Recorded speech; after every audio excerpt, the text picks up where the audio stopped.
Hey, everybody, and welcome to Cocktails and Calamity. We've got an amazing show for you today. Cocktails and Calamity, as you know, is the show where we get comfy, get a little bit lit, and discuss the technology, politics, and social transformations shaping humanity's global future. I'm super excited today. I've got an amazing guest for you, hailing all the way from Sri Lanka, Colombo, Sri Lanka. His name is Indi Samarajiva, and you'll have to correct me on that, Indy, when you get a second. I'm sure you can't pronounce Mataluni either. So, first of all, welcome to the show. How are you today? I'm good. How are you? It's good to meet you guys.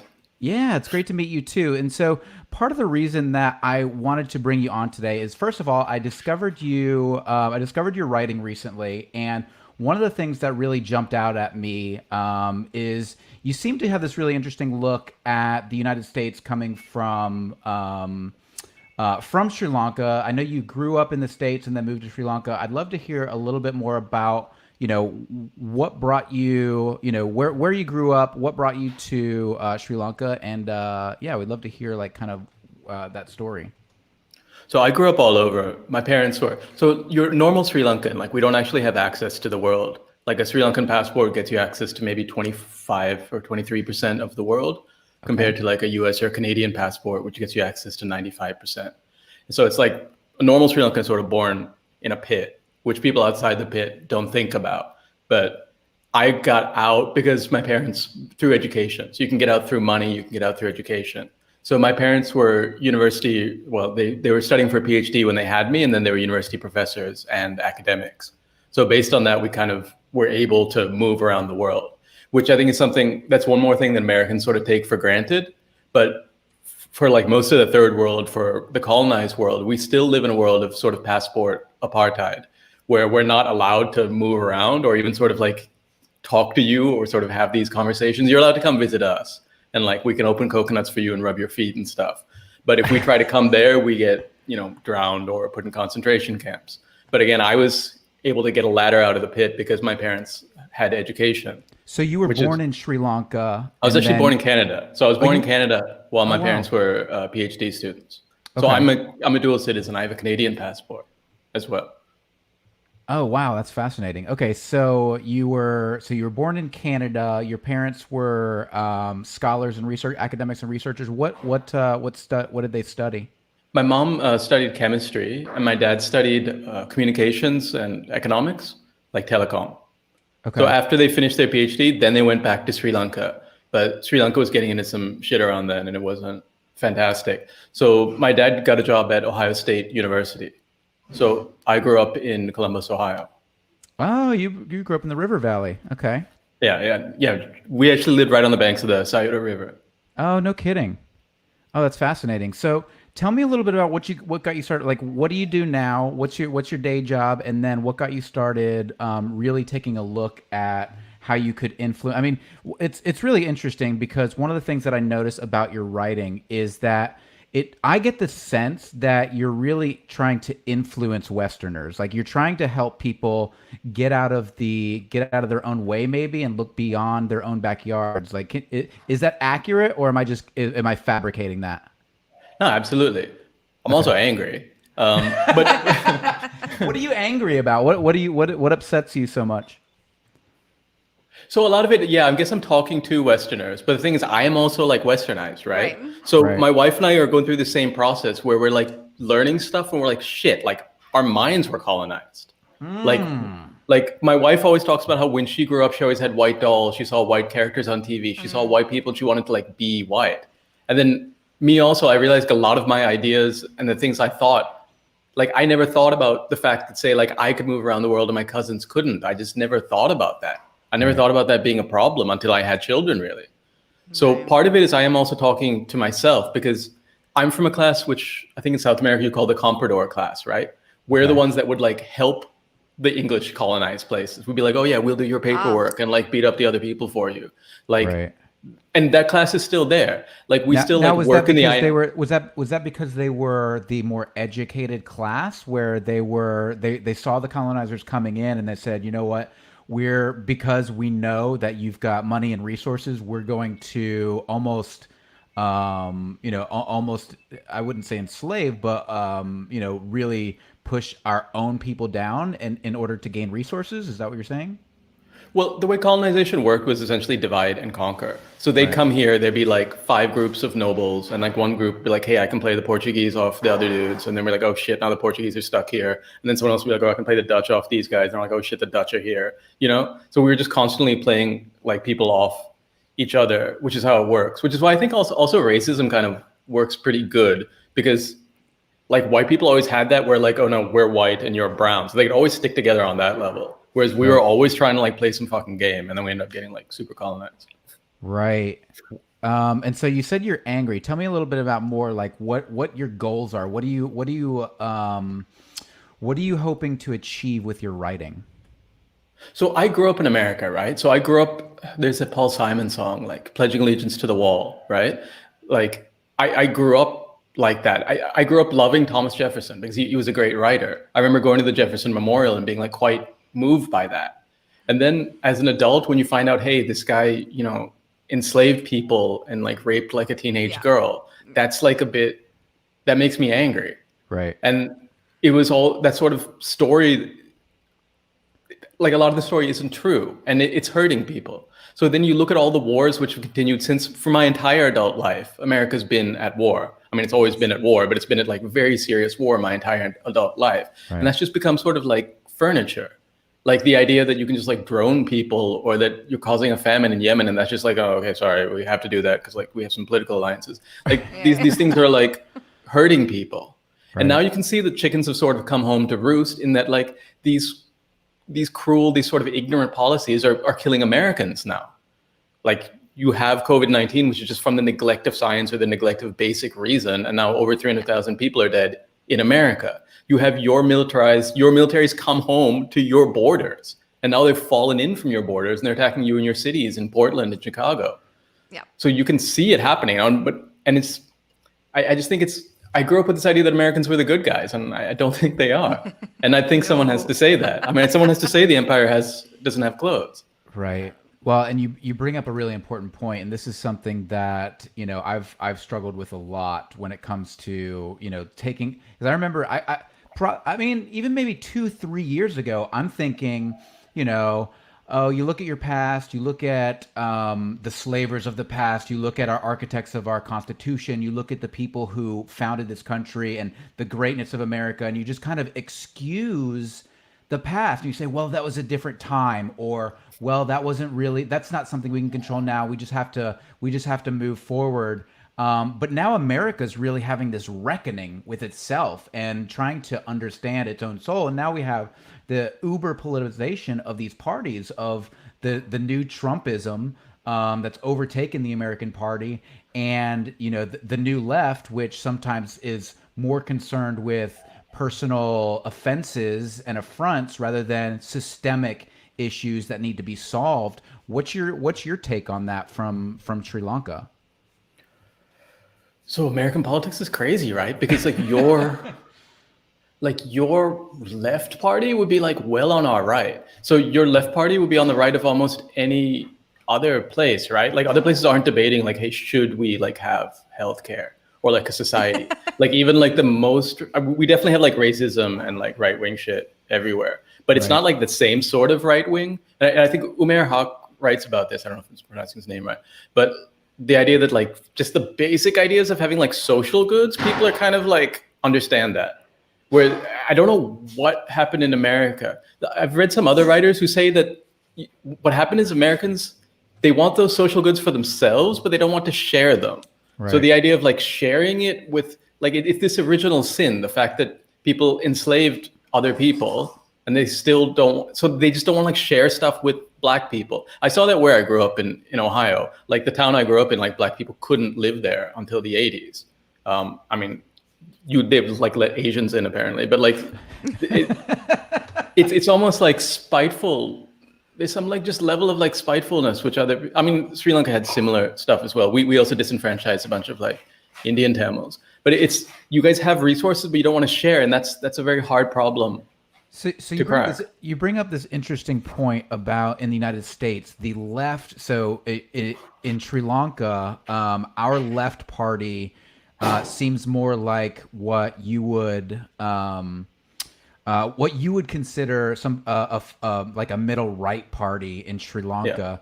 Can you tell us a little bit more about that? Like, what do you mean by that? Because here, I mean, so in the U.S. we have, our left wing has a very progressive party, which gets, the right attacks, volleys arrows at them, calling them communists and Yeah. socialists. Where, our center left party is more like the neoliberal party, right? It's the party Yeah. of we want expansion, we want economic growth. We're going to pretend to help the middle class But and not the working class, really. but not really. Yeah. Like what? Sorry, Kristen, you have something to say? No, that was all, but not really. I was just adding on. Right. So what, what's it like there? How is your government structured, and what does that kind of look like when it comes to left versus right? So American politics, you have very clear like ideological differences. We don't have that. It's almost more. So no party here just like debates the idea whether the government should give you shit. Like they're just like, we'll give you more shit, or we'll give different people break shit. break that down a little more, because I really appreciate like the kind of tongue in cheek way you address that. But like, what does that mean? So when we vote, we're like, what the fuck are you going to give us? So like, if we go to an election rally, people are like, they give you like food and like alcohol to like show up at an election rally. Get out of here. Yeah, and then they like write these proposals, which are like, oh, we'll give this much to this sector and this much to these guys and this much to this and this. And I mean, like, they don't give the shit half the time. But nobody's going up there saying like, pull your fucking self up. We'd be like, what? Like, no, where's my like rice packet? Like, like no, that's not like it's not like a working. It's weird how that's a working political position in America. The idea that like, fuck you, like do you think that comes from, I mean, having been raised in Ohio and now living in Sri Lanka and looking at the two very different sets of political values, do you think that for us it's because we're such a massive nation that we think like, okay, why should DC bail out, like California or Missouri or Michigan? Like, do you think that's part of it, or like what is your take on that? I don't know, man. Like, I guess it was sort of like Like, how big is Sri Lanka? about, I don't know, like half the size of Ireland. It's like Okay. 300,000 square kilometers or something. Okay. It's you can drive across Sri Lanka in about 7 hours. 7, 8 Okay. hours. All right. So pretty small. Yeah. I don't know. I mean, like India like has still the idea that like government provides like services for you.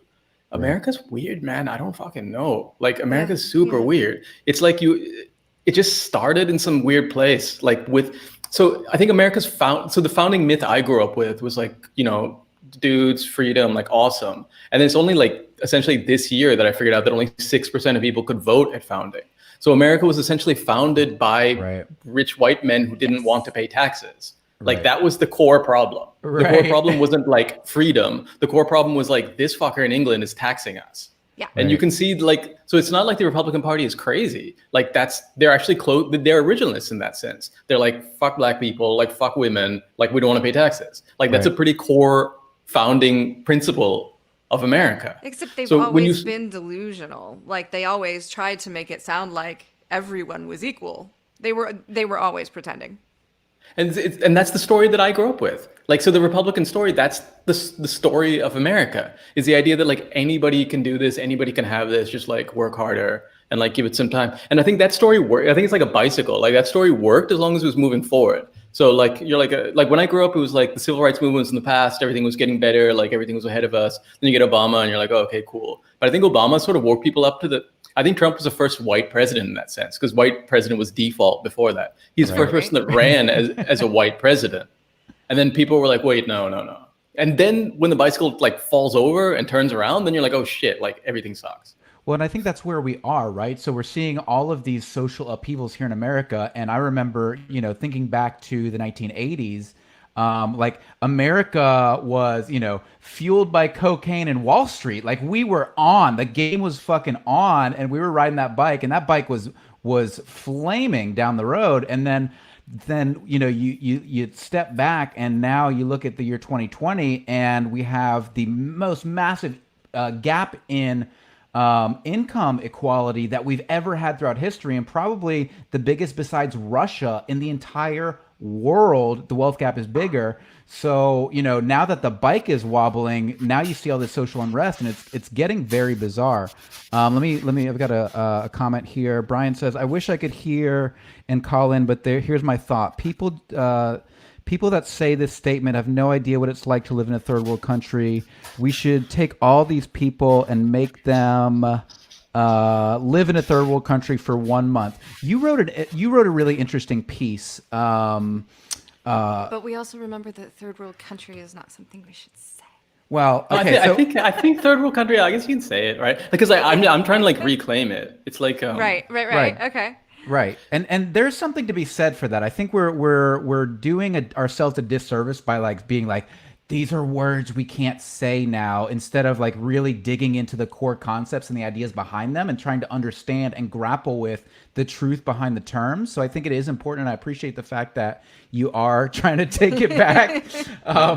But that being said, you wrote a really interesting piece, and this was, I think, the thing that caught me about your writing, was that you were writing about stop using the word third world as an insult. So you're not saying don't use it. You're not saying it. You're saying don't use it to insult people. Use it, but and so I think it's interesting the comment Brian made, where he made, his comment is, well, America. I think where Brian's coming from is Americans are soft now.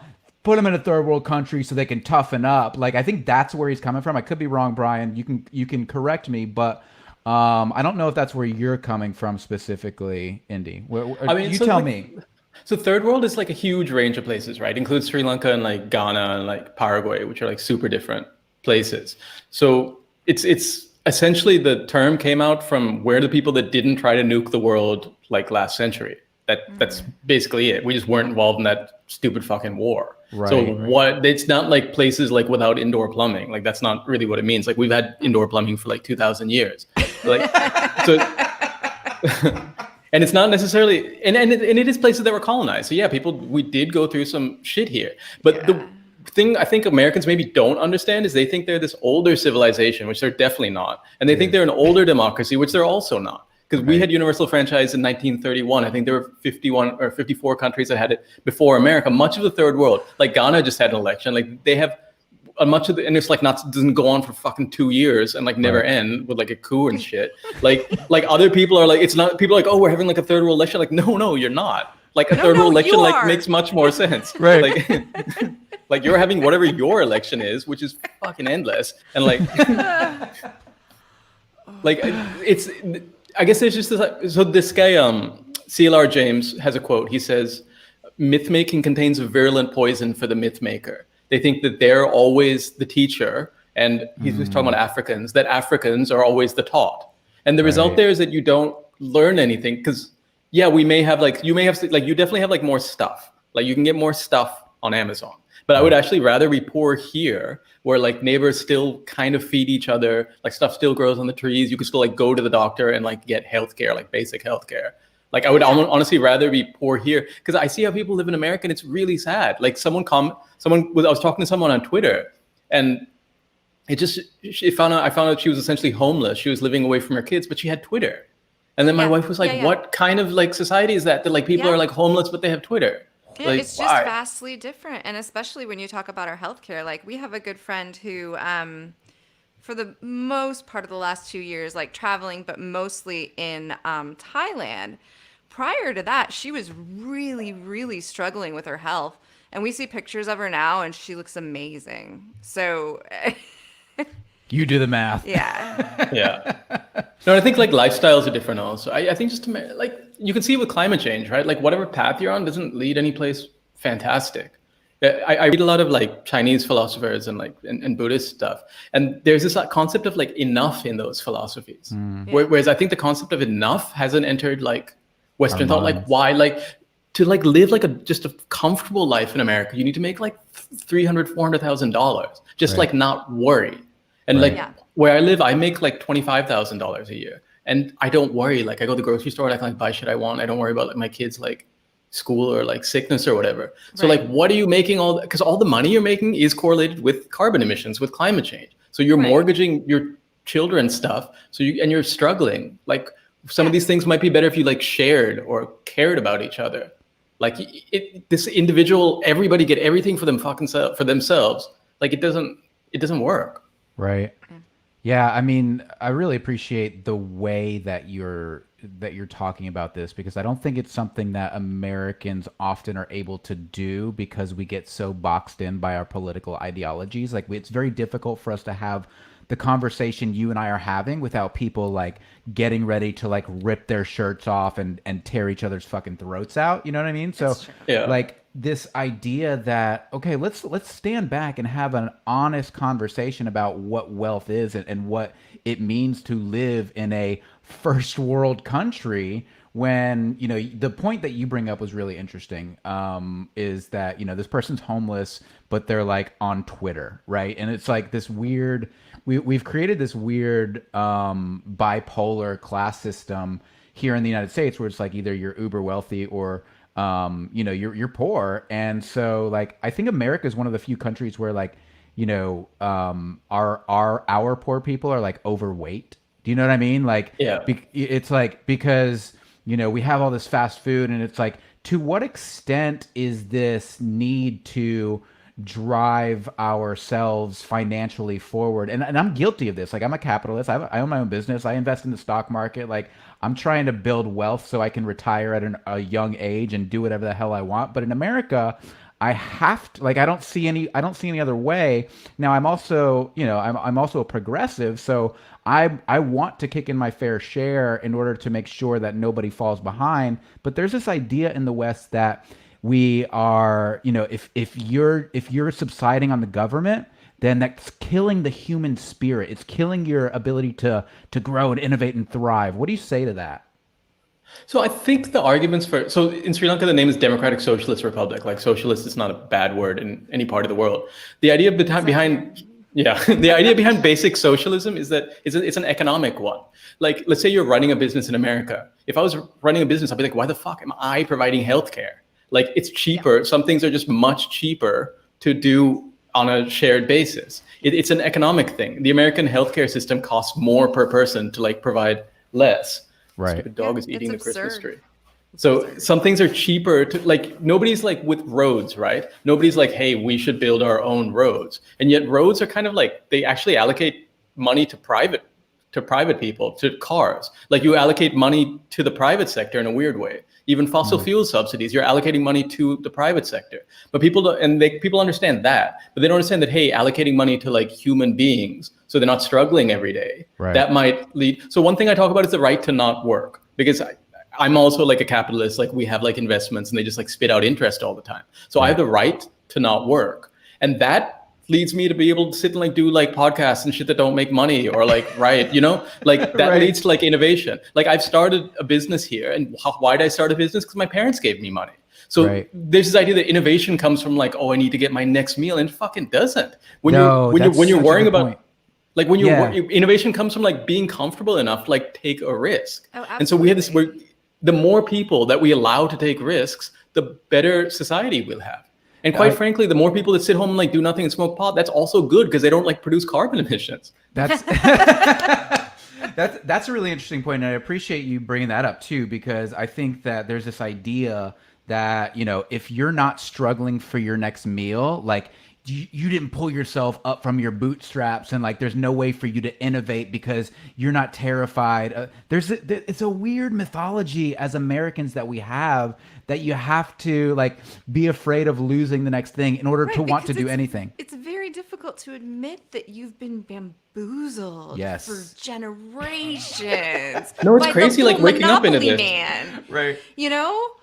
Yeah, but even the idea of monopoly, right? The person who made monopoly made that game to show us how this shit is bad, and then we like commodify it and be like, oh yeah, monopoly, that's fun. Like let's build our society like that. Well, and we're like, oh, that's, you know, if you're not owning everything and crushing your opponent and putting them into bankruptcy, you don't win. And like to your point, the whole the entire idea is to show that's not, it's fun, it's a fun game, but it's not a good practice to survive, to live life with in a society. But we as Americans, like, that is not the point we got from that fucking game. I promise you. And it's not even good for capitalism. Right. Like if you look at like Sweden or like Norway, those are capitalist countries. Like freaking like IKEA and like Spotify and like big like companies come out of there. And like it's not like, oh, because like our children like get a bag of goods at birth, they're like fucking lazy for the rest of their lives. Like it doesn't work like that. Sorry, Kristen, what were you saying? Oh no, I was gonna say, because we were talking about, I swear to God, and sorry for the surprise, but I literally bought our family a box game called Sociopoly for Christmas, which switches Monopoly on its side, and yeah. I don't know how it goes yet. But. So if you play games, I play Settlers of Catan. Have you played it? We know of it. Okay. So Settlers of Catan, there's this guy, I think this guy Klaus Tuber should design a government, because there's stuff built into that game, whereas if you get too much stuff, then you start like losing it. Like there's like, if you like just the way to roll the dice or whatever. So it has like sort of built-in stuff. Whereas like it's like Monopoly. Like if you play Monopoly, I just tell my kids like just buy all the shit. That's like the only fucking rule to it. Like so there's nothing built in to like level things out. I just and the game just gets boring. I want to. It does. Yeah, I want to quickly reintroduce you for the folks just joining us. So, please, I know your name is Indi, but I'm gonna butcher your last name again. Samarajiva. So it's phonetic. So it's actually 5 characters in our language. So it's Sa Ma Ra Jiva. You can read almost any Sri Lankan. Yeah, exactly. You can read any Sri Lankan name like that. Okay. You can actually learn the Sri Lankan script in like 4 hours. That's fantastic. Nice. Ben says my kids in Costa Rica had many questions and frustrations. It was eye-opening for them. It took them time and conversations for them to understand. I'm not sure if he was referring. I think he was referring to a conversation we were having a little bit earlier. I don't know anything about Costa Rica to be able to really respond to that. So tell it. So you were raised in the United States. You are living in Sri Lanka now. You were born in Canada, but you are raising your family now in Sri Lanka, right? Yeah. Okay, fantastic. And so you have one of the things, and so if you guys want to find him, if you go to Medium, you can find Indi on Medium. His work is incredible. And again, like I'm not bullshitting you, man. Like I found your work and I was just like I was enthralled, and I had to have you on the podcast. But tell us a little bit more. You said you study Buddhism, you study some ancient Chinese thought. Like why do you like what's your motivation, and what do you really take from those studies? So I think the world is going through this now, where we're like kind of trying to like reset our brains. So I grew up with like a certain canon, and my wife pointed this out to me. She's like, you only read like white men, like you don't read women. Like I was like, oh yeah, why? Like, and like, so it's just sort of like reset. Like I'm just trying to the idea that I'm still reading like Chinese men, right? I'm like working on it, but like there's just the idea that there's like different ways of thinking, and also it's just boring, right? Like my life just got more interesting when I started seeking out like more diverse viewpoints. It's just more interesting, right? Like there's only so many ways like a white man can tell a story. Like or like no offense, but none taken, please. No, and then there's just like different. I think the world's waking up to sort of like different perspectives, and obviously like the path we're going on now, whatever philosophy led us here, isn't fucking working. Like we need like different philosophy. Right. And even the idea of like Western philosophy, now that I think about it, like so my wife studies more Western stuff, but Socrates and Aristotle and all those dudes, they were actually fundamentally Asian. Like they would have been sort of offended at the idea that like England, which to them was this backwater, was like the center of the world, because they were closer to like Africa. Right. So yeah, I don't. Well, it's also fascinating when you start to read some of these philosophers as well. Like I was watching a mini documentary on Socrates the other day, and he was staunchly against, like, Greece was the birthplace of democracy, right? But Socrates was he did not believe in democracy. He believed that democracy was one of the fastest ways to sink a ship, because, and his analogy was, if you have a ship and you're crossing the ocean, would you let the crew pick the captain, or would you want somebody who is who has that skill set, like, because it can be a popularity contest. Like, if we allow popularity to run our governments, to run these things, like, there's no corporation that is successful is their leaders are not picked democratically. And I'm not against democracy, but I think there's this interesting, like, idea here that we need to reckon with. And as America continues to move towards this reality television presidencies, like, how do we, like, I don't know, like, obviously you don't have the answer, but, like, what does it look like from your perspective? So Greek democracies were sort of, to some degree, slave state democracies, right? It was like original American democracy in that only a small population could vote. But what's interesting, in some of the Greek democracies, they had something called sortition, which is essentially random democracy, which is what I support. Which is, so let's say Sri Lanka, we have 225 people in parliament. I think when you go in to vote, you just put your name in the box, and then we pick 225 names out, and then that's the parliament. And then you'll immediately get 50%. Like, wait. What do you mean by that? Like, how does that work?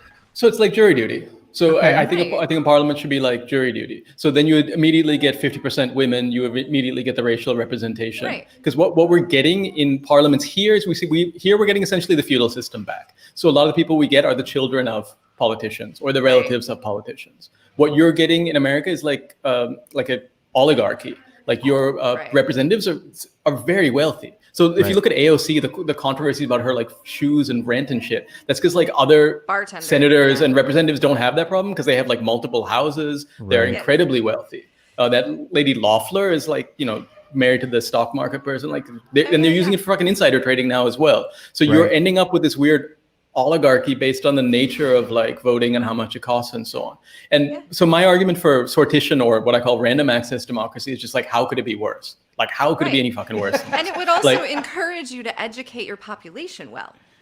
Yeah. Because you would want everyone who might be ruling the country. You're and you might get, like, representation, right? Because, like, how many people in your Congress have, like, had to make rent? So what the fuck do they care about rent relief? Right. Like, how many of them have, like, worried about, like, food? What the fuck do they care about, like, food deserts? Like, it's hard to, like, represent problems you don't have. I think Cori Bush, she was elected from somewhere. She's, like, been homeless. She's, like, been in an abusive relationship. These are issues that she understands and which she can advocate for. It's not like, oh, the Kennedys, like, after, like, dealing alcohol for years, woke up and decided to, like, be nice to poor people. Like, you don't have to, like, depend on that.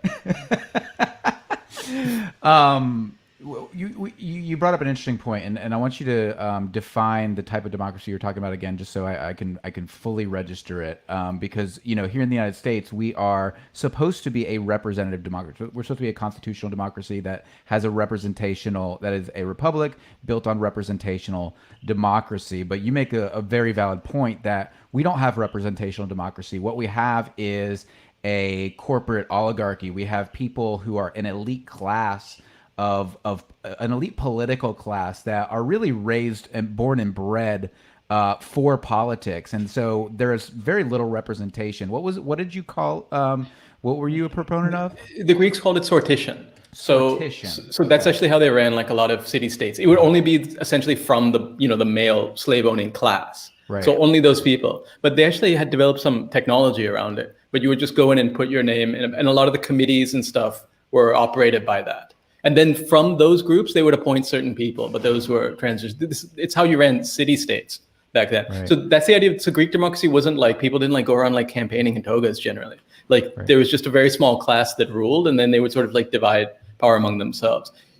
I'm not saying that's, like, the greatest system. I just think it's definitely better than, like, what we have now. But then what you're talking about, like, sort of command economies, if you look at COVID, like, say Vietnam, China, places with essentially communist governments, which are extremely stable, they've been able to take more concrete action. Whereas you look at even South Korea, which is, I think, a very vibrant democracy, but they're still, like, I love South Korea, but they weren't able to put COVID down as conclusively as Vietnam because they have all those democratic balances. They're like, oh, people that go to church vote, so we have to open the churches, and now they're having outbreaks in churches and so on. I think democracy is obviously, like, problematic, but I also think it's the most fault-tolerant system, because, so if you read Chinese philosophy, there's almost this weird idea of democracy, whereas the son of heaven gets a mandate from heaven, and then it seems almost cyclically after, like, 5 or 6 generations, the whole fucking thing falls down. Right. But then they end up with the warring states, and it's incredibly traumatic. The point of democracy, which is why it's so dangerous what Trump is doing,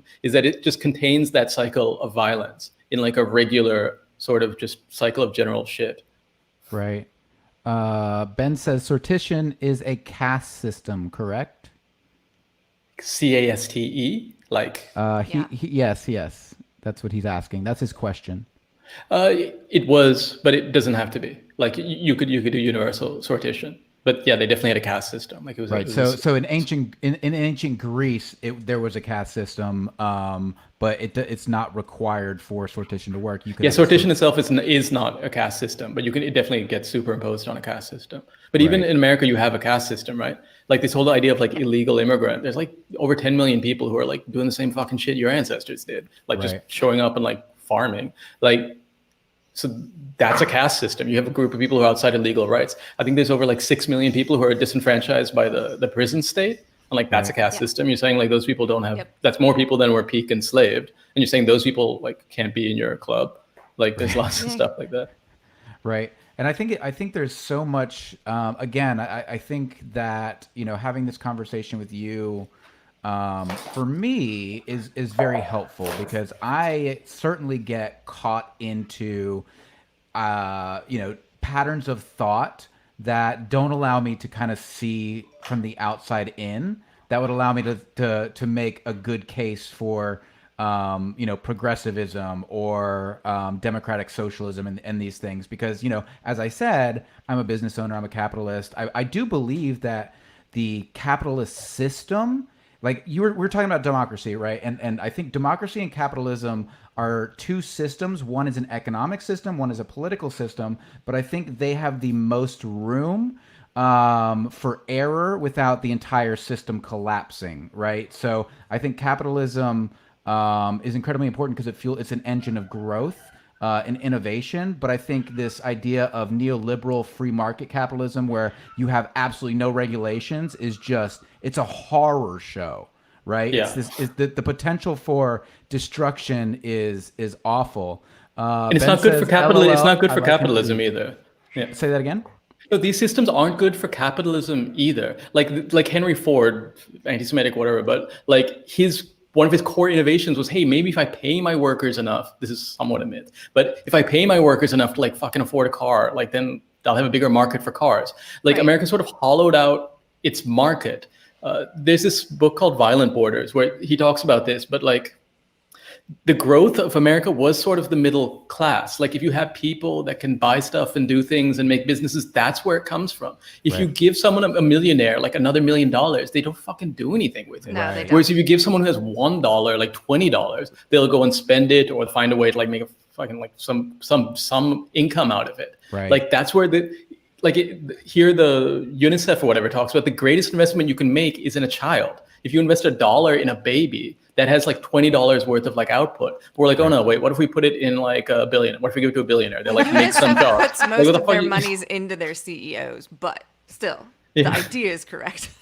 Yeah, like look, my wife and I like are capitalists. Like, so we just randomly found we had a fixed deposit that was spitting out money into some other bank account. We weren't fucking doing anything with that. And that would have been like someone's like yearly salary that they would have been like dumping into the economy. Right. So like this idea that like we need to give rich people shit so that then they'll maybe get poor. Like why not just give poor people stuff directly?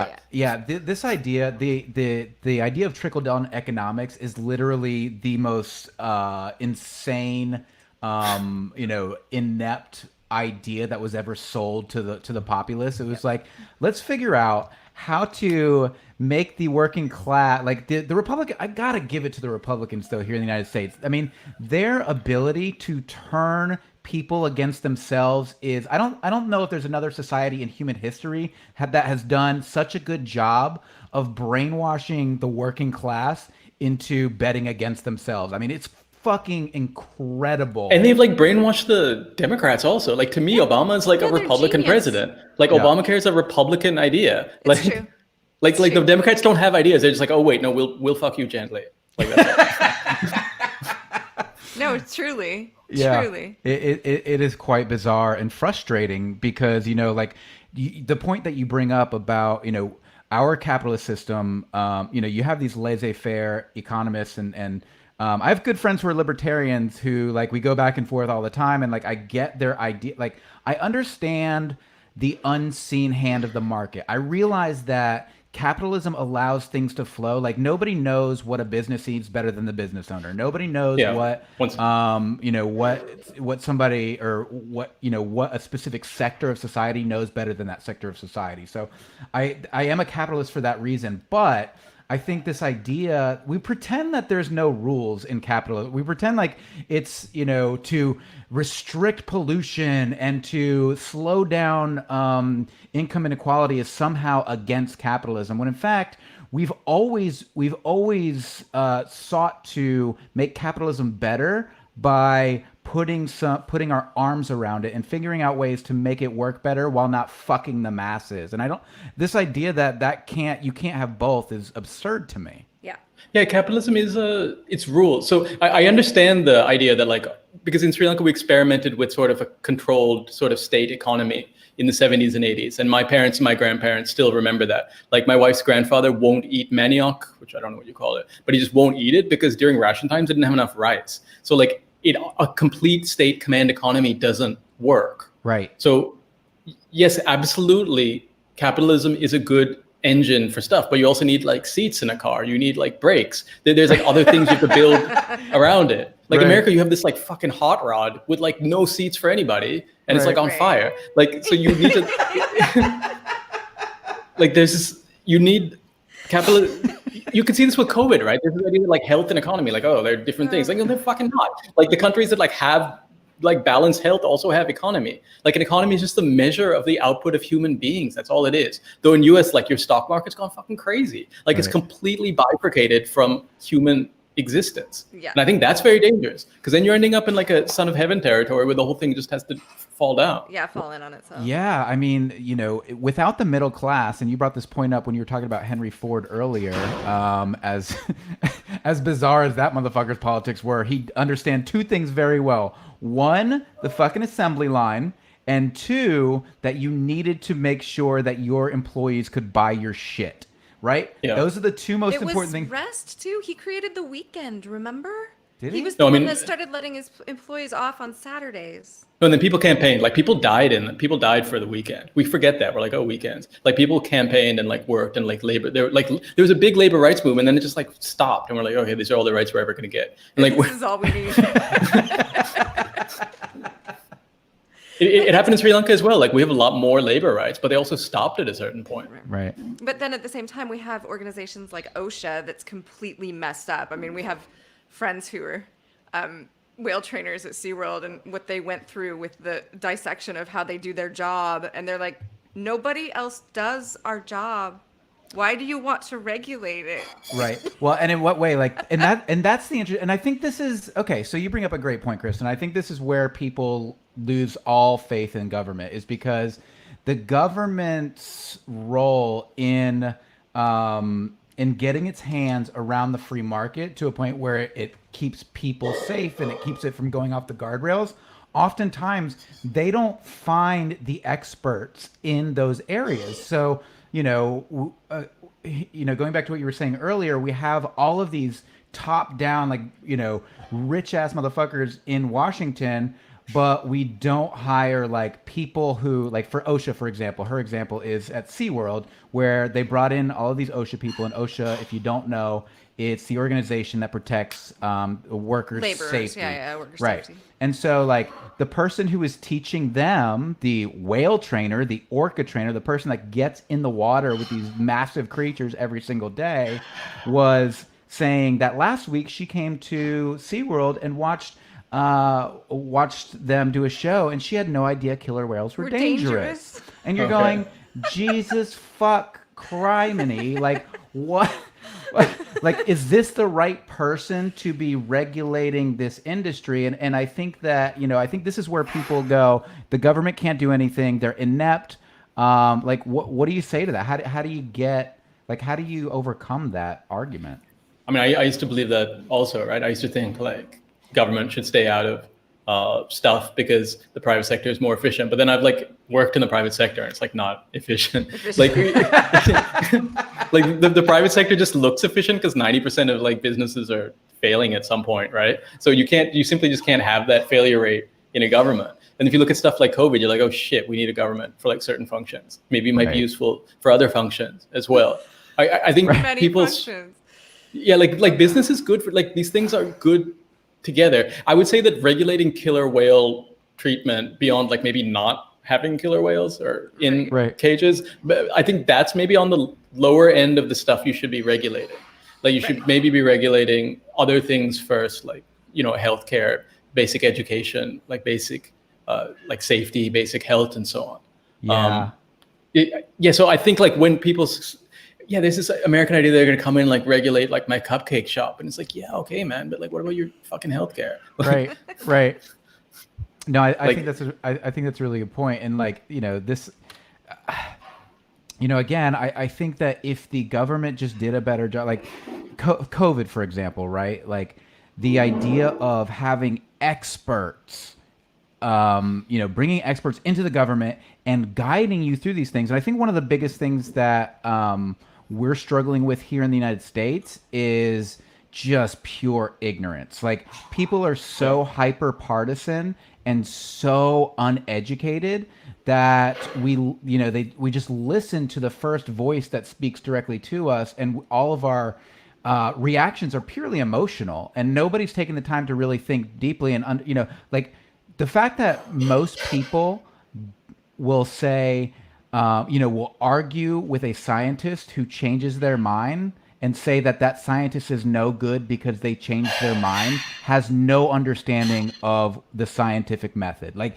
it is disastrous. Right. Yeah, and I don't know. Kids who are homeschooled know the scientific method. They do, and they know science. Like reality exists, and it's always changing. Our ability to understand reality exists, and it's always changing. And to not be, to not even recognize that is just, it's frustrating and bizarre. Like it scares the living bejesus out of me. I think to some degree people have like given up on politics in America, right? Like I think people go to Trump rallies for entertainment. They go the same as they go to a WWE event. They know that these politicians aren't going to give them shit, so they just go for the most entertaining one. Like that's the only way I can reconcile like an Obama voter and a Trump voter. It's like, oh, Obama was entertaining, because they're not voting for any fucking policies, because they know like, look, the Democrats are also going to screw them. Like the Democrats also like did NAFTA, which I think is great for Mexico and so on, but it wasn't really thought out in terms of like American workers. Like I'm simplifying that issue, but like even the Democrats will pursue like neoliberal policies. They'll still send like, poor kids to go and kill even poorer kids in fucking Afghanistan without thinking about it. Like so the people just go like, what the fuck are these guys gonna do for me? Which is when I get back in Sri Lanka, like we think like this guy's gonna fucking do something for me. Like I'm gonna call him and I'm gonna get my kid into school, or I'm gonna call him and he's gonna like help me with this shit. Whereas you guys like just give up and you're like, okay, it's a TV show. Like and like what are your TV shows? They're just like people doing crazy shit all the time. Oh, I thought you were not. You're supposed to inspire me. Now I'm no, man. Like you don't get it. Like it's not. Well, so to be clear, and I'm completely tongue in cheek in saying that, but you wrote something recently which I thought was really fun and interesting, and it was about basically it was why America needs to feel bad. Things are bad. Why should you feel good? No, there's this American idea that like everything needs to be done by like the commercial break or whatever, and like sometimes it isn't. It just isn't. No, I think it's a generational thing you're going through, and you guys want it to be over like with Biden, or you want it to be over with the fucking Electoral College, or over on January 20th. It's like it doesn't work like that. Like it literally will only get better when like all the dumb old people die. Like so, you're looking at like 30 years. But now we have new dumb people. Yeah, that's a problem. Yeah. I've definitely had that. Kristen and I have had that conversation so many times where it's like, okay, we're getting closer. Like they're starting to pass away. Like there will be a time when there's no racism, sexism, bigotry. But now it's like they're breeding. Like the breeders are breeding, and it's dangerous. It's hard with bubbles too, because we spend a lot of time, or a lot of our friends are Unitarian Universalists, and so that's like it's a religion, but it's basically a group of very social justice, community-minded Right. type of people. And so when we spend time around them and we see their brilliant, outgoing children who care about the world and making it a better place and making sure that farmers get paid enough for picking tomatoes, Yeah. we forget that the rest of the world is not on that page. The rest of the country. Yeah, like the Columbus River Valley. I don't know what you do about that. No, it's a real problem, because I mean, I know some QAnon people here, and it's like they're nice people, but like when they talk about politics, I literally just get up and fucking leave. Right. Like, Right, because there's no point. There's no argument to be had. Ben says, "Ooh, ask him who are the new dumb people. Let's hear his side." I think he just did. Didn't you just say? who are the new dumb people? I don't know. Same as the old dumb people. Yeah. Everybody, So, look, I look. mean, Like, we're referring Sorry, to go on. like denial of science, right? But I still always put my foot down and say that we perpetuate these things because we have corporations that pay scientists to come out with a certain result in a study. We have the press who's going to push anything that they can get to be more popular on television and get them better ratings. So we are allowing capitalism to make people question our institutions. Yeah. yeah, absolutely. Yeah. And I think, so you were talking about, Michael, you're talking about like experts, having expert committees. But in the government sphere, what that often means is you get like people from like McKinsey or like business consultants or people from like venture funds. And these are like experts on like various things. Or you get Right. people from the industry itself, and these are like experts.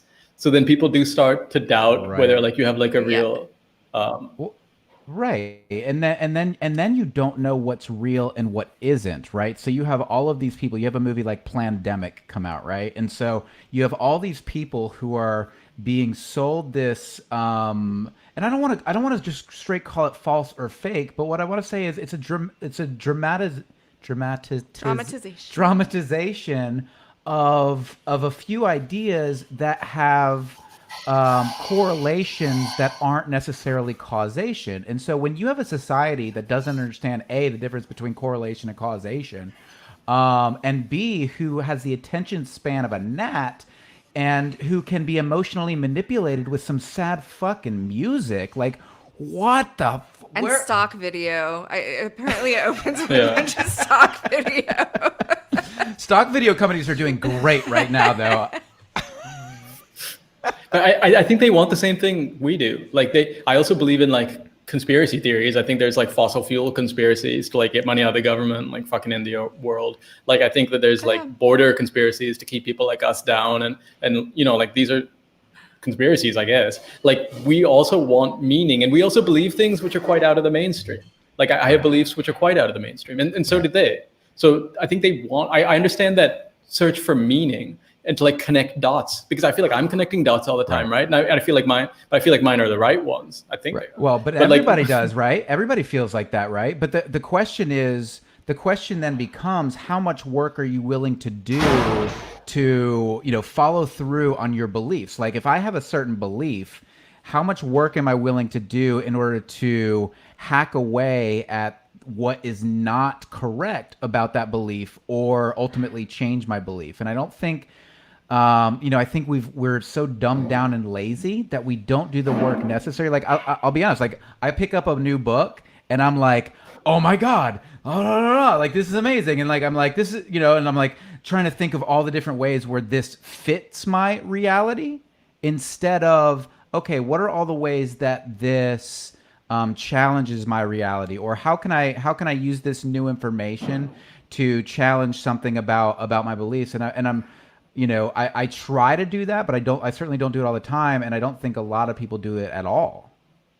So I've been reading this guy Zhuangzi, who's like a later Chinese philosopher, and he essentially says that more knowledge and stuff is essentially useless, and you should sort of smash the jade tablets. And his goal is nothingness. So he talks about like a gnarly tree that's like so ugly and useless that nobody cuts it down to make coffins or furniture out of it. And he's like, be like that tree, like be like useless. So there's even within. So it's sort of endemic to Western, like honestly later Western philosophy, is that there always is an answer to something, or that like if you keep thinking about it, you'll figure it out. And then, so people like Zhuangzi essentially laugh at that, or the Taoists would laugh at that. And their goal is closer to sort of nothingness, or to just going, as in there's like a different level of understanding, whereas your rational mind doesn't control or understand everything. But as in there's a different way to go. People, like, I think the West people are always trying to like go forward and more knowledge and more information. And that's good. I also like love information and all. But there's also a way of like going back and like, just closing your eyes and like breathing for a while. That can also take you to the same place. Right. Or a completely different place. I mean, you look at Western minds and you look at somebody like Einstein. Like Einstein said, they're like, Einstein, how are you so smart? How did you figure this out? How do you do these things that you do? And he says, well, I'm not that smart. I just sit in the question longer. Right. So he's saying that you can figure any problem out if you stay in the question long enough. But I think you're saying something different, because I think Einstein had a very Western mind. Like, he was driven to discover. He wanted to understand. He wanted to unravel the mysteries of the universe. And he was willing to sit in the question longer to get to an answer. And he was able to do that. But, understanding a gravitational wave may not be very productive. So what the Eastern philosophers would say is often the question is wrong. So when people ask Buddha, like, what happens after you die or whatever, he would just say, that's not relevant. He was focused on one particular question. And I think about that in a lot of our problems as well. Sometimes we'll talk about one thing and maybe that's not. So my mom was asking, since we're having some level of kids aren't going to school to the same amount, how do we like get lectures on video for children? And then I was thinking, like, wait, why are we giving kids lectures? Like, maybe there's maybe we're asking the wrong question. Like, a lecture was designed because they only had one book and some guy had to get up and read it in front of the class. Like, so why are we like replicating that? Or even your question about like the killer whale regulation. Like, maybe that, I don't know the answer to that, but maybe it's the wrong question. Like, maybe the actual question is, there's that idea of 5 whys. It's like some management philosophy. But if someone comes to you with a problem, you ask why 5 times until you get back to the root cause. So I think in America, a lot of the debates are about like these, like, say, police reform, right? Like, what the fuck are you going to do there? Like, you need to go back and be like, fuck, we need to start over. Like, this was just like, I think in other countries, I forget there's one country where the police force was so bad, they just got rid of it and like started again. And that's how you fix a computer generally, right? You don't like go back and like change it. You're like, fuck, I just need to turn it off and turn it on again. You're just going to make it worse, right? Yeah. That was like, I mean, and that's what I've been saying since all of the kids here started their school year this year. And everybody was like, oh, the kids have to be back in school. They're all going to fall behind. I'm like, what's behind? I've been thinking about that. Fuck. Calm I've been thinking about that. Like, school, like, I mean, I think you need to learn how to read and write. And from there, it's like, I don't know. Like, let them play with dirt for a year. Who cares? Yeah. Well, I think that's a really good point, because Kristen, like, you couldn't have said it better. Like, well, what is behind? Like, what are we in such a hurry to do? Like, destroy the planet? Like, is that what we're in such a rush to do, to drive ourselves fucking extinct? We're leading. We have to question entropy. we have to question we're the leaders of entropy in the world. Thank you, America. But yeah, like, the further you grow, like, the more we die. It's unfortunate. Right. Okay, so you've convinced me that I don't have to feel good. Thanks for that. Let's talk. I want to talk a little bit about, and we'll get back to some more fun topics. But real quick, you had an interesting perspective on COVID, and the COVID vaccine. So Had love to hear a little bit more about what your thoughts are on how COVID spread and where the vaccine is. Before you answer that, we had a comment. I disagree when my kids are where they are in school. So I'm guessing you're saying you like where your kids are in school and you'd hate to see them fall behind from that point. And I think every parent has the right to do that. But I don't think every parent has the right to tell other parents where their kids should or should not be. And I know you're not saying that, Ben. But let's switch gears real quick, because you're coming from a bit of an angry perspective when it comes to how the United States and Western civilizations have dealt with COVID and what it's going to look like over the next few years. You talk about third world countries being on the last of the list when oh shit, you got a destruction happening, that homeschooling going on in the other room. No, it's probably the dog. I don't know. Okay. Tell me a little bit about what your thoughts are there, in regard to COVID and how it's been handled in the West versus the East. So COVID's a big issue, but I'll just talk about the vaccine part first, because that's like all over your news about how you're getting this great vaccine or whatever, and we're not getting a vaccine. So much of the third world is looking at vaccines in like 2022, 2023, if we're lucky. Right. So what's happened is you've sort of privatized the pandemic. You put government money into these private companies, and then you're like using taxpayer money. So you paid for the research, and then using taxpayer money to like buy the stuff, and you're hoarding it. So I think Canada has 5 times the doses they need for their population. America has maybe 2 or 3 times. People are just buying up, which is precisely what the WHO said not to do. They said this needs to be a global effort. We need to vaccinate first responders everywhere. We need to do it in like a controlled, strategic manner. I wasn't aware of that at all. Yeah, so all the vaccines you're talking about are private goods. They're being hoarded by rich countries. We're not getting them. And the only people developing vaccines as a public good, as they're supposed to, are China and Russia. And India is pushing for it to some degree as well.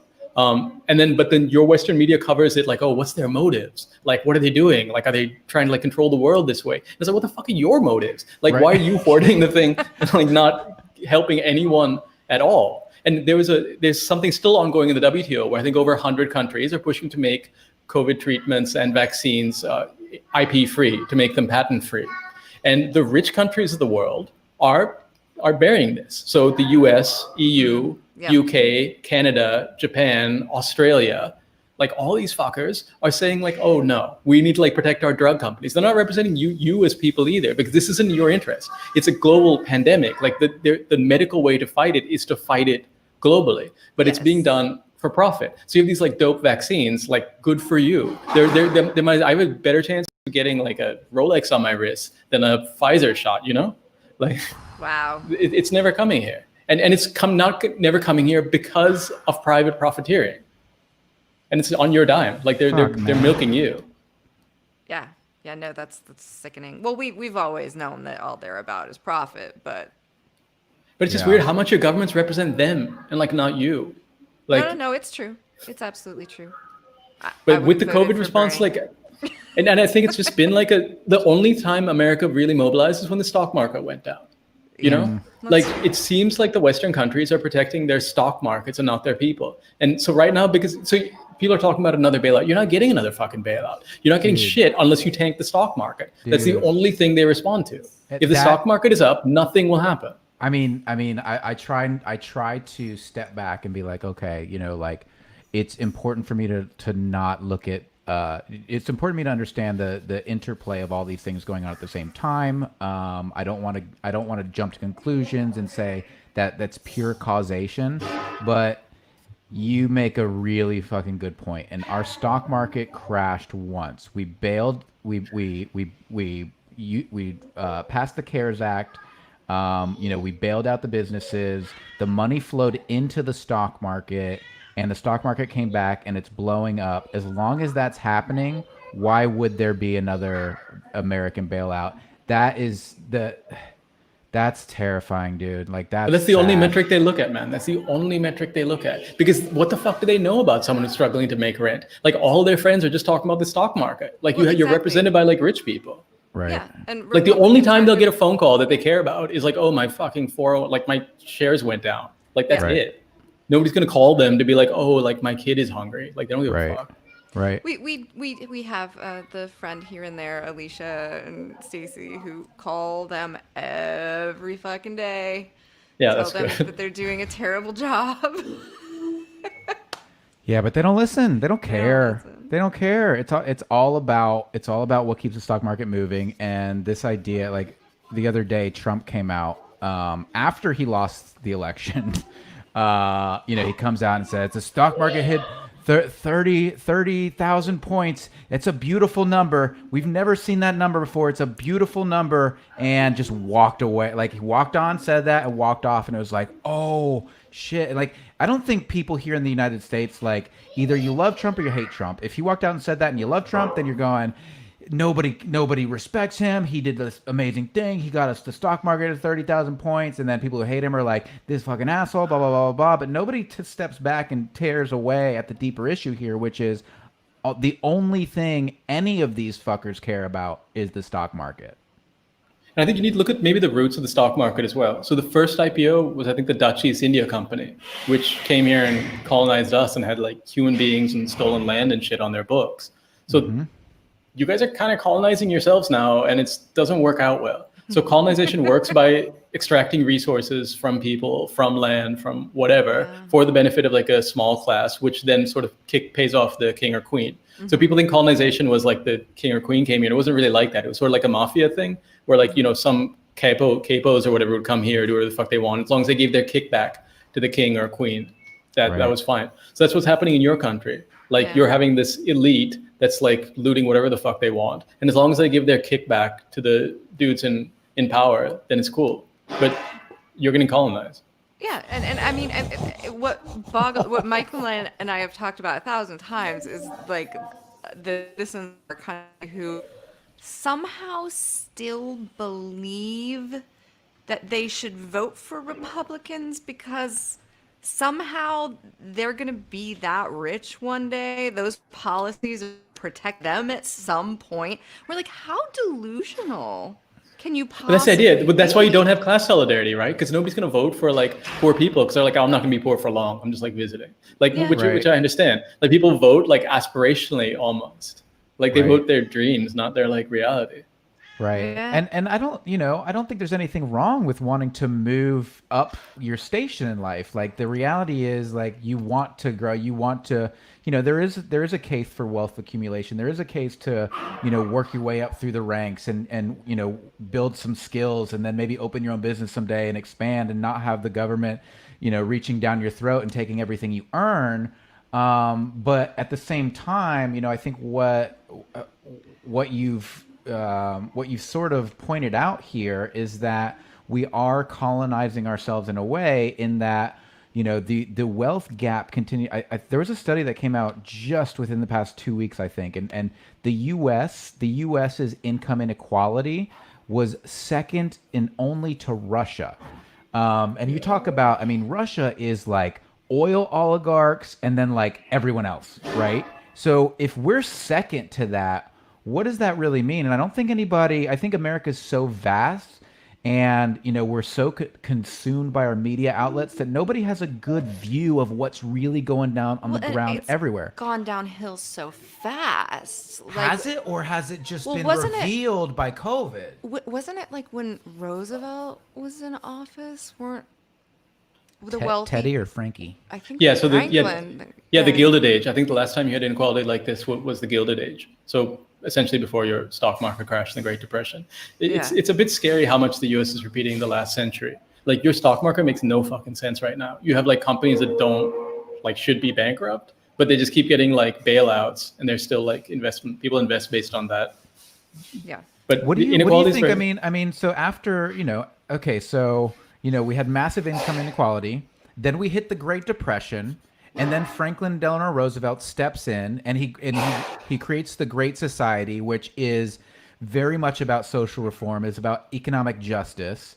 And, and people look back and they say, well, socialism is horrible and blah, blah, blah, blah, blah. And then we're going like, who's telling you? Like, I don't understand like this idea like that when you create less income, like you still have capitalism, right? Capitalism is an economic system.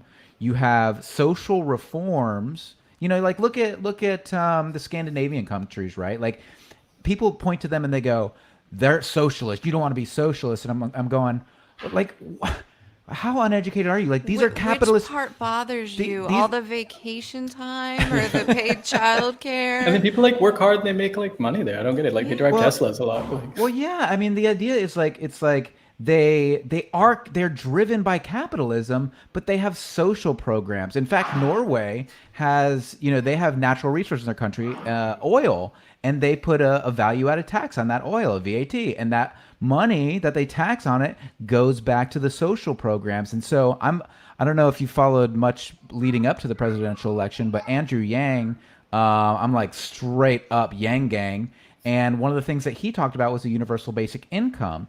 And the whole idea behind the universal basic income was that America has really one thing of value, and that's data. And in order for the people of the country to benefit off that, we need to start taxing every Facebook ad, every Amazon purchase, every Google search, and putting that money back into a fund called the Freedom Dividend, which is then allocated to all the individuals in the country, given as a UBI, $1,000 a month, and that will help to alleviate some of these hardships. And people are going, "Oh no, you can't do that. That's socialism. That's going to destroy the country. That's going to bring in communism." And you're like, "Wait a second. We're just harvesting some of the natural resources of our country so that people don't have to worry that they're going to lose their home or not be able to eat to get from paycheck to paycheck." Let's do that, and that makes people more mobile. They can start businesses, like you were talking about that at the beginning of the show. Putting money back into the economy. You can actually put money back in the economy. You can start a business. You can do 1,000 things. Like, a lot of it's so countries frustrating. have sovereign. I think people want the same things. Like even like Fox News polls, like people actually want healthcare and they want these services and so on. I think the difference is how people want to get there. So the Republican American idea is you get there on your own, and the more sensible idea is maybe you get there together. That's essentially what socialism is. It's saying, hey, like some stuff, like, hey, maybe we should do this socially. It'll be cheaper to buy. It's like group buying essentially. Right. So Right. group own is Right. actually a better policy for certain things. Some things Like are a better to do. co-op. Or Right, you but can see in the don't way say people co-op eat, to right? a Republican. You're right. You can see in the way people eat in like different countries. Like here, you share, or in Chinese meals or Sri Lanka Asian meals, you share all the food. Like you just get Right. food for a table. Whereas in Western countries, you order individual plates. It's a different way of looking at things. individual giant fucking plates. Yeah, dude. giant fucking plates. I Like, remember there's, that. There's no like I think that's such a great metaphor because you have countries that are more social oriented that share, we call it family style here in the United States because it's a rarity that we actually give a shit about the family. But and then we got to a restaurant, we have these giant individual plates and we waste so much and we throw so much out, but I think that's a great analogy. Yeah. I think one other thing Americans maybe should think about is all your policies are focused on the ceiling. Like how much money can I make? Like what's my tax rate when I make like $1 billion? That's like what I'm going to vote on. But you need to think about the floor. Like what, like food, water, shelter. Like are you provided that? That's sort of the foundation for everything else. People are voting based on like how high the fucking ceiling is, but like you're living on a dirt floor. So Yeah. but I think I don't know how you reach out to. I don't actually care as much, but like, Are you enjoying the show? Are you enjoying the show, Indy? look, to some degree, like, yeah, I'm happy the shit's going down. Like, this shit's got to go down. Like, I feel bad that the people it's falling down on, but Right. this is a shit show and it's like killing Right. everybody. So like, It's yeah, awful. no, like I'm glad the empire's going down. Fuck the empire. But like, Right. I feel bad for the people there. Right. Well, and this is what, like, here in the U.S., like, so oftentimes we're like, our big enemy is either the Chinese or the Russians, and so we're always like, we talk about the Chinese and how they're banking, turning Asian countries into their indentured servants through their baking industries, and they're sucking the wealth out, and they're the empire, and we're the rebels, and it's like, But look at your So rich people. not They hang true. out with those same people. They fucking love each other. Like Yeah. rich people all over the world are like buddies. Like, Oh yeah. well, and I think this is like where, there's no racism or class. There's no racism among the upper class, man. They're all fucking friends. Right. No, you're absolutely right, and I think it speaks to. So here's what Trump was so fucking like. And you can call this guy a dummy all day, all you want, but I'm in the marketing business, and I know this guy. Like, no, he's got marketing chops, and his marketing chops are his ability to tell a story that's true enough that gets people angry enough and creates an enemy. So he was able to tell the story against immigrants. He was able to tell the story against global capitalist globalization and America first. And so he's not wrong in the idea that there is an elite group of ultra wealthy who want complete capitalist globalization, who are willing to do despicable things. Now, the whole QAnon and all these other things that popped up out of it that are complete narratives and completely made up ideas, they ring true because he led the way when it comes. He picked out something that had enough truth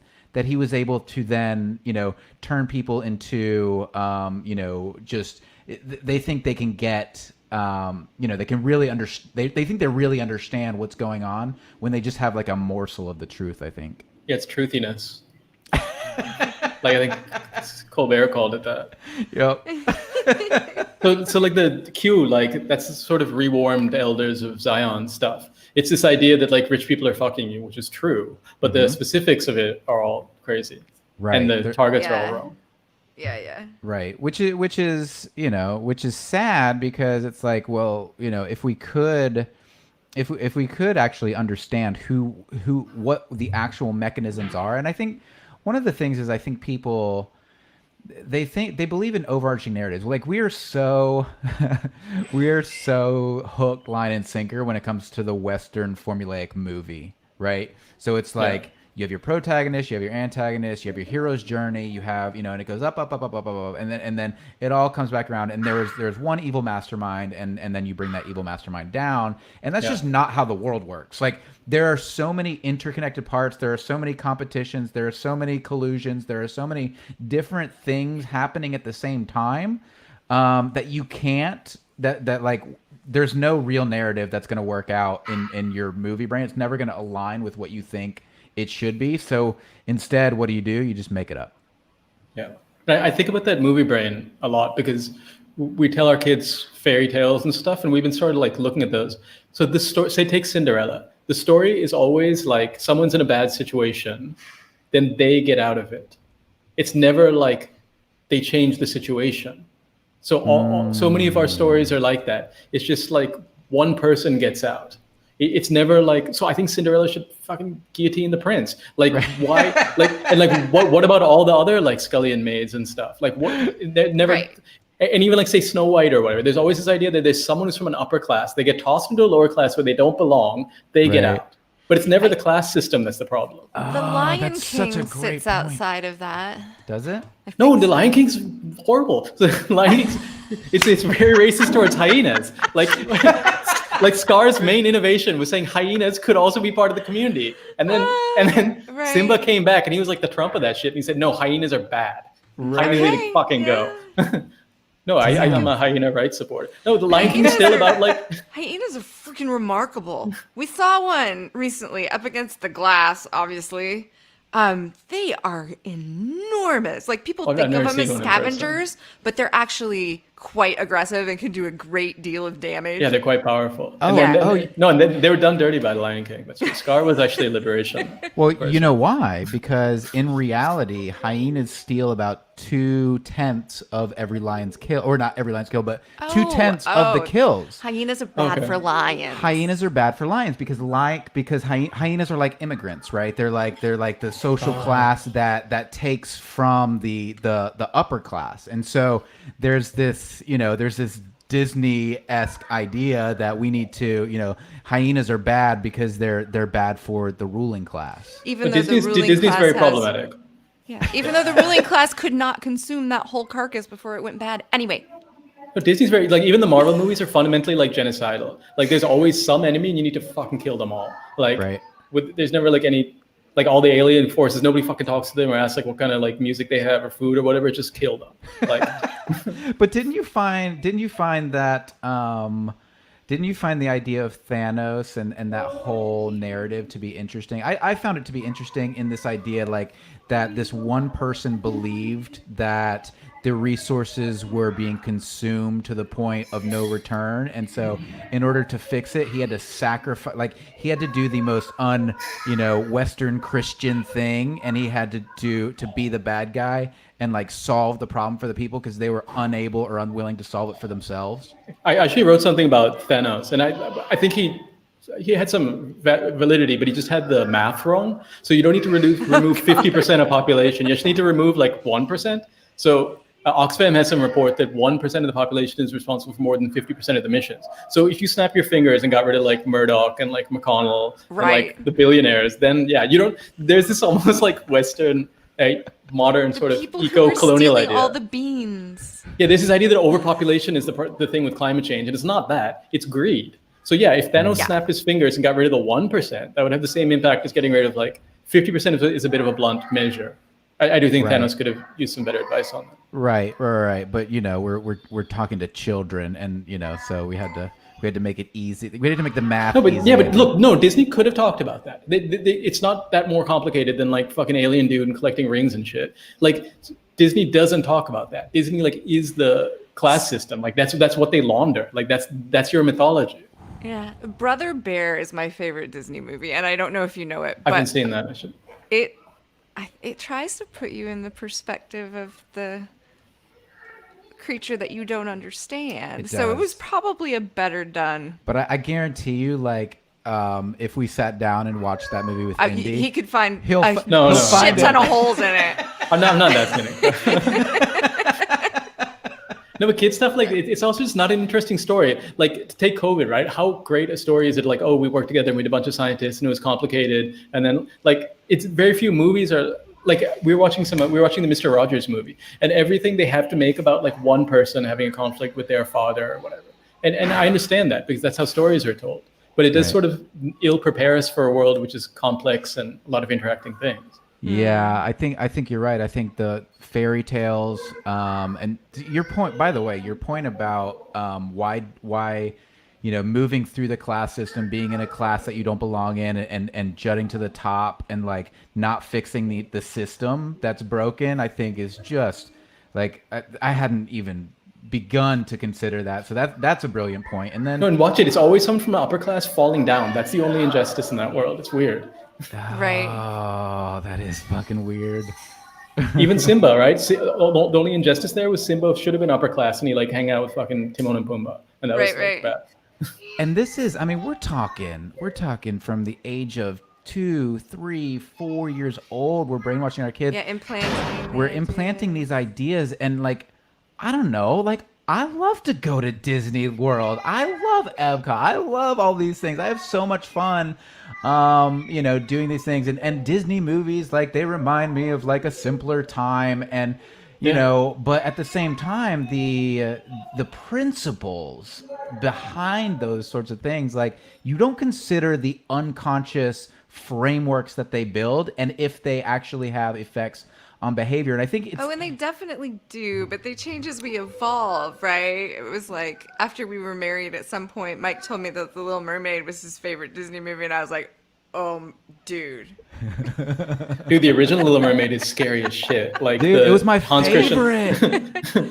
All of them, all of the old stories, if you read them, they're terrifying. Yeah, like Cinderella, the stepsisters cut off their feet to try and fit them in the shoes. There's like blood squirting everywhere. It's crazy. Yeah, and then one of the wicked stepmothers they kill by putting her shoes in the fire at the wedding and making her dance in her burning shoes. I think someone should put the horror back in those kids' stories, because I think that sort of tells you the actual class system, like the actual horror of it. Right. So Disney was brilliant because he was able to boil it down for kids. Like, he was able to teach an entire generation of children like how to preserve the classist system.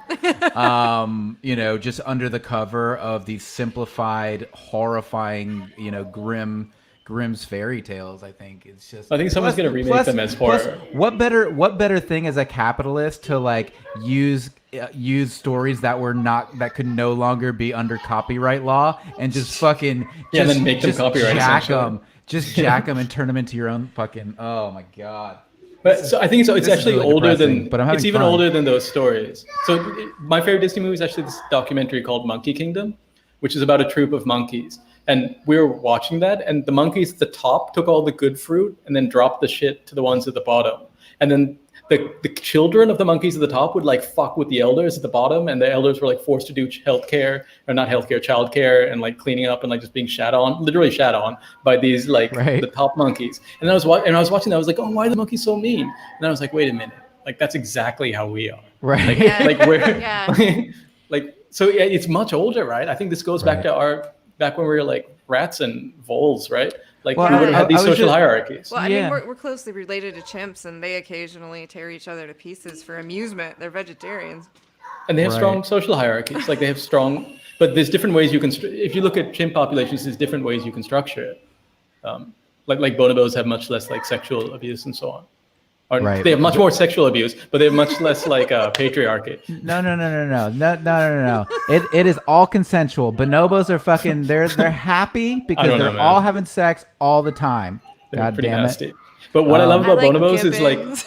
Kristen, like, so just so anybody who's listening who cares, like, there are 3 species of it wouldn't be primate. Would it be primate? Yes, 3 species of primate that are the most closely related to humans. They're bonobos, gibbons, and chimpanzees. Chimpanzees exhibit extraordinary hierarchical behaviors, and they rip each other. Violence, yeah. A lot of violence.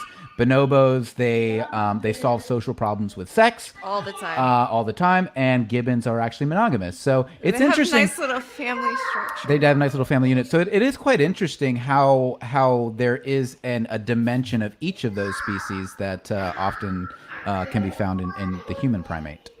yeah, it shows us different ways we could structure ourselves. Like we're under the assumption this is the only way we can be, and this is like all made up. Like we could change it.